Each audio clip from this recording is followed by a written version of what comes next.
Why don't I use drains with tummy tucks? Hi, I'm Dr. Victoria May. I'm a plastic surgeon in Scottsdale, Arizona. I use a special technique called quilting sutures. It's more of a modern technique. I learned it during my fellowship. So basically what happens when you do a tummy tuck is you make an incision from hip to hip. We dissect all the way up to the top of the rib cage. We redrape all that skin, and then we just basically wait for it to heal in underneath the skin. So we sew down here, the two layers between the skin and the muscle basically stick together, and we just wait for them to heal in.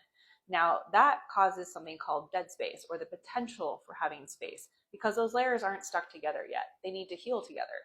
So what we do with quilting sutures is we actually sew that skin in place to the muscle, and that eliminates the dead space.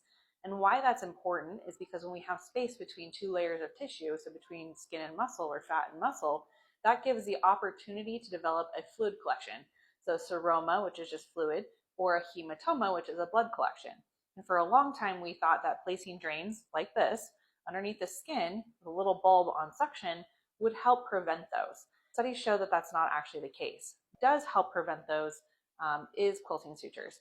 I also find that these are very cumbersome for patients. They can get caught on things, they can get pulled out, they're sutured to the skin, they can lose suction, they're very irritating. You have to keep track of how much comes out every day.